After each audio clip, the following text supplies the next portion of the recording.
Welcome, aspirants. In this explainer, we're going to deconstruct the RBI's latest guidelines for universal banks, and we're tailoring it specifically for your competitive exams. Okay, let's dive in. Here's our roadmap for today. We're going to cover everything from the policy's foundation right through to the key takeaways you'll need for your exam. All right, first up, let's get our heads around the massive policy shift that's the foundation for all these new guidelines. So what's the big deal here? Well, in the old stop-and-go system, the RBI would only open a window for applications every now and then. You can imagine the mad rush, right? Now, with on-tap licensing, the door is basically always open for anyone who's eligible. The whole point is to boost competition and get new ideas flowing into the banking system whenever they're ready, not just when the regulator says so. Okay, so who can actually start a bank? Let's get into who's eligible to even apply under these new rules, because the details here are exactly what you'll see on your exams. For your exam, the term promoter is absolutely key. And listen, this isn't just about one person. The RBI sees it as a promoter group. Think of it as their entire sphere of influence. We're talking relatives, other companies, the whole shebang. It's all about who has effective control. So the first category is individuals, experienced professionals. But here's the kicker. They need to be residents and have a solid 10 years of senior level experience in banking and finance. Yeah, that's a high bar. Now for corporate entities. Again, a 10-year track record is a must. But here's the crucial rider you have to remember, especially for the big conglomerates. If their total assets are over 5,000 crore rupees, their non-financial business can't be more than 40% of their total assets or income. This is a big one. RBI wants to make sure their main game is finance. What about existing NBFCs? Well, they've got a direct path. They can either convert themselves into a bank or promote a new one. But, and this is a big but, they're held to the exact same tough standards. That 10-year track record and that 40% cap on non-financial business. No shortcuts here. Okay, let's talk about the fit and proper criteria. This is basically the RBI's qualitative check, their gut check on an applicant. And notice the common themes here, whether you're an individual or a big company. A 10-year track record, integrity, and being financially sound. It's all about credibility. All right, here's an acronym you have to know for the exam. NOFHC. It stands for Non-Operative Financial Holding Company. The easiest way to think about it is like a protective wall. If a promoter has other businesses, they must set up an NOFHC. This holding company's only job is to own the bank, completely ring-fencing it from the risks of the other businesses in the group. It's a mandatory safety net. Okay, let's get down to the numbers, the part that is absolutely critical for your exam. These are the figures you need to commit to memory.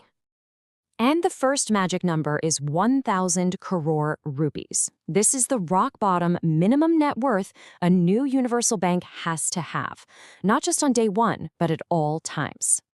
Next up, 13%. This is the minimum capital adequacy ratio, or CAR, they need to maintain for their first 3 years. This basically ensures the bank is super well capitalized against any risks right from the get-go. And this timeline, this is a classic exam question. It lays out how a promoter's ownership has to be diluted over time. To remember these numbers, 40%, 5 years, 15 years, and 26%, let's use a quick mnemonic. Just think, promoters start with a strong 40, lock it for 5 years. After 15 long years, they have to settle for 26. Got it? Strong 40, lock for 5, 15 years later, settle for 26. So, once a bank gets its license, what are the rules of the road? Let's check out the key operational requirements. Now, this is huge. It's all about financial inclusion, and it is not optional. RBI mandates that a full 25% of a new bank's branches, that's 1 in every 4, must be in unbanked rural areas. This is to make sure these new banks serve the whole country, not just the big cities. So, how does the RBI actually decide? Well, an application goes through a really tough 4-step process. For your exam, you got to remember these acronyms. It gets reviewed by the SEAC, that's the external committee.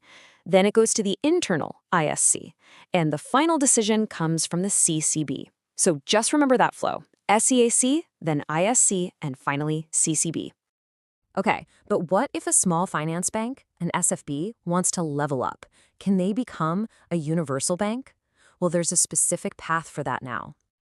The short answer is yes, they absolutely can. But, and it's a big but, it's not automatic. They have to meet a really strict set of criteria to make that jump. And this table right here, this is your checklist. It's exam gold. They need a 5-year track record, they have to be listed on a stock exchange, and of course, have that 1,000 crore net worth. But the real key here is asset quality. The easiest way to remember this is the 3-1 rule. Gross NPAs have to be less than or equal to 3%, and net NPAs have to be less than or equal to 1%, and that's for 2 years straight. The 3-1 rule is critical. Phew, we've covered a ton of ground. So let's wrap this up by consolidating everything into the absolute most critical points you'll need for your exam revision. All right, this is your master list. Seriously, every number and every term on this slide is a potential exam question, so you might want to screenshot this. We've got the policy shift to on tap, the key jargon like promoter and OFHC, the big numbers for capital, the promoter holding rules, the role branching mandate, and the application process. You need to know this stuff inside and out. And here are the specific rules for SFBs wanting to level up. Again, pay super close attention to the asset quality numbers, that 3-1 rule, and also the rules about promoters. Remember, no new promoters can join during the transition. So, this brings us to a final thought to chew on. These guidelines are clearly designed for stability and strength. But the big question is, as India's economy grows, will these stringent rules actually foster genuine innovation? Or will they just end up creating larger but more conventional banks? It's something to ponder. Good luck with your preparation.